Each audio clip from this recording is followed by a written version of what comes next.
Bismillahirrahmanirrahim. Assalamualaikum warahmatullahi wabarakatuh. Yang terhormat Bapak Rizkon Halal Syekh Aji, MSI PhD, selaku dosen ekonomi publik. Di sini kami dari kelompok 1 akan mempresentasikan tentang penerimaan pemerintah pusat dan pemerintah daerah. Baik, yang pertama yaitu mengenai pengertian pendapatan pemerintah pusat. Untuk pengertiannya sendiri, pendapatan pemerintah pusat ini dapat kita sebut sebagai pendapatan negara, yang semua penerimaan berasal dari perpajakan, terus penerimaan negara bukan pajak, dan penerimaan negara hibah dari dalam negeri maupun dari luar negeri. Nah, biasanya sumber-sumber penerimaan negara ini berasal dari berbagai sektor, di mana semua hasil penerimaan tersebut akan digunakan untuk membiayai pembangunan dan meningkatkan kesejahteraan masyarakat Indonesia.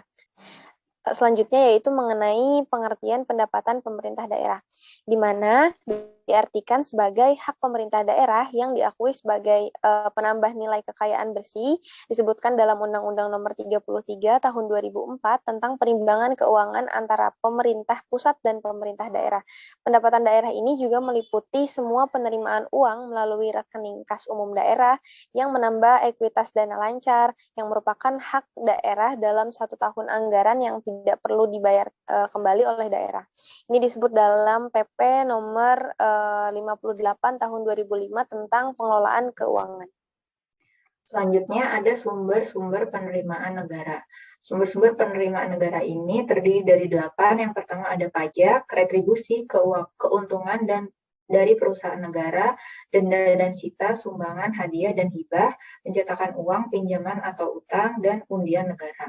Nah, pajak dan retribusi ini hampir sama. Perbedaannya pada pajak, iuran dari rakyat kepada negara yang pemungutannya bersifat memaksa dengan berdasar pada undang-undang. Nah, kalau retribusi sendiri, pungutan yang harus dibayarkan oleh pengguna fasilitas kepada pemilik atau pengelola sebagai syarat menggunakan fasilitas tersebut.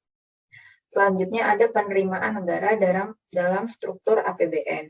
Penerimaan negara dalam struktur APBN terbagi menjadi 2, pendapatan negara dan juga hibah. Yang kedua, penerimaan pembiayaan. Penerimaan pembiayaan ini terdiri dari penerimaan sektor perbankan, privatisasi BUMN, penjualan aset, penjualan obligasi pemerintah, pinjaman luar negeri. Lalu pendapatan negara dan juga hibah terbagi menjadi 2. Yang pertama, penerimaan dalam negeri dan juga hibah. Penerimaan dalam negeri terbagi menjadi 2, yaitu penerimaan bukan pajak dan penerimaan perpajakan. Penerimaan bukan pajak terdiri dari penerimaan SDA, bagian laba BUMN, PNBP lain, dan sisa surplus Bank Indonesia.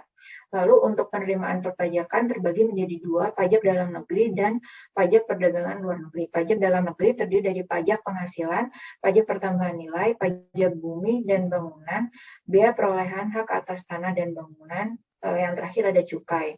Lalu pajak perdagangan luar negeri terdiri dari bea masuk, yang kedua ada pajak ekspor atau bea keluar. Nah, hibah sendiri adalah semua penerimaan negara yang berasal dari sumbangan swasta dalam negeri dan sumbangan lembaga swasta dan pemerintah luar negeri. Baik, selanjutnya saya akan membahas beberapa realisasi komponen APBN sampai dengan 28 Februari tahun 2022. Nah, di mana di sini ada realisasi APBN sampai dengan tanggal 28 Februari tahun 2022 yang mencatatkan surplus sebesar 0,11% terhadap PDB. Kemudian di sisi lain, realisasi belanja negara ini mencapai 282 triliun atau 10,42% terhadap pagu APBN tahun 2022. Nah, memasuki bulan kedua di tahun 2022, penerimaan pajak kembali mencatatkan pertumbuhan yang signifikan. Baiknya capaian penerimaan sampai dengan akhir Februari 2022 ini merupakan buah dari beberapa faktor. Faktor utama penopang penerimaan pajak pada periode tersebut di antaranya adalah terjadinya pemulihan ekonomi, tumbuhnya sektor industri, harga komoditas yang tinggi, dan kegiatan ekspor impor Indonesia yang masih masif. Akibatnya, penerimaan kelompok pajak utama berhasil terkumpul dengan capaian yang tinggi. Realisasi PNBP sampai dengan 28 Februari sebesar 46 triliun atau mencapai 13,77% dari target yang ditetapkan dalam APBN. Kontribusi dari pendapatan SDA dan pendapatan BLU yang tumbuh signifikan sampai dengan bulan Februari mendorong pertumbuhan PNBP yang jauh lebih tinggi dibandingkan dengan periode yang sama tahun 2021. Realisasi pendapatan SDA tumbuh sebesar 93,72%, jauh lebih tinggi dibandingkan dengan tahun 2021 yang terkontraksi 41,88%. Kinerja positif ini utamanya dipengaruhi kenaikan harga komoditas, terutama harga minyak mentah Indonesia, mineral, dan batu bara. Harga komoditas global terus meningkat. Kenaikan yang tajam terjadi khususnya pada komoditas energi.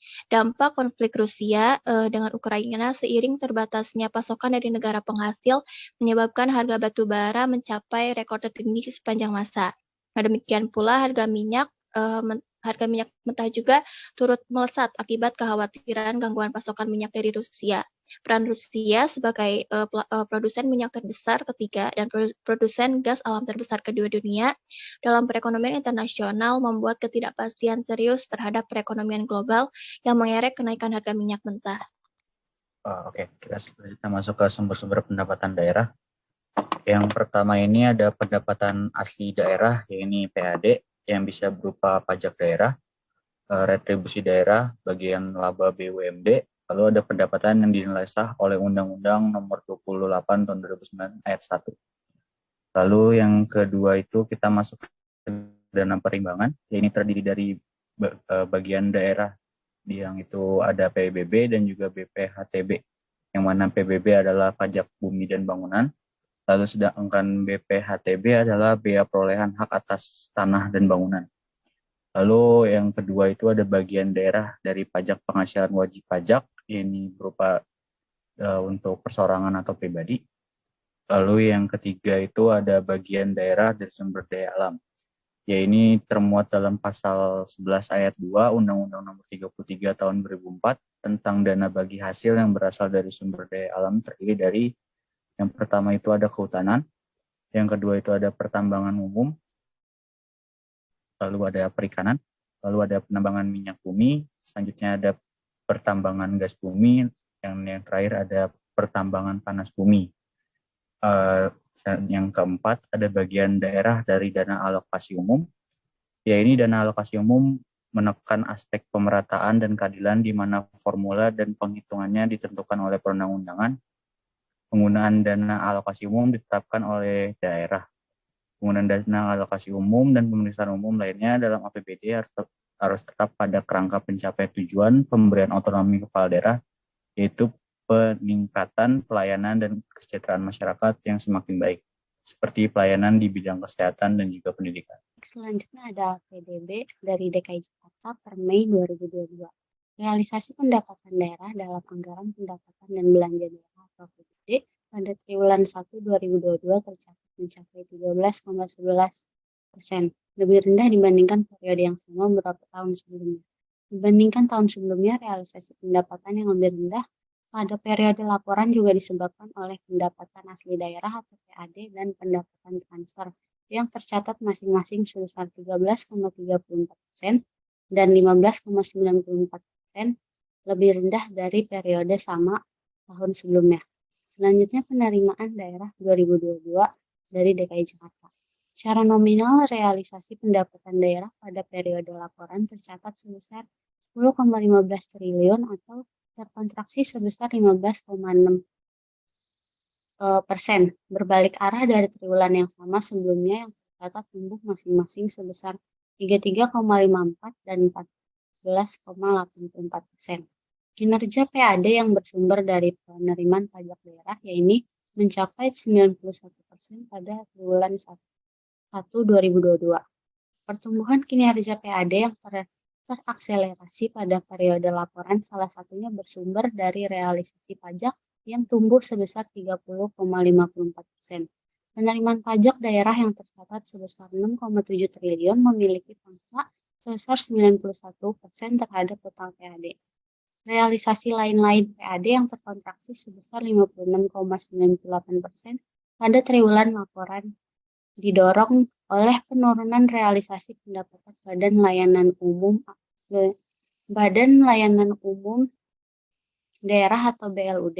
Lalu ada realisasi pendapatan pajak kendaraan bermotor atau PKB dengan pangsa 28%, tercatat kontraksi sebesar 0,48% dan realisasi penerimaan bea balik nama kendaraan bermotor atau BBNKB dengan pangsa 18%, tercatat tumbuh sebesar 37,7%.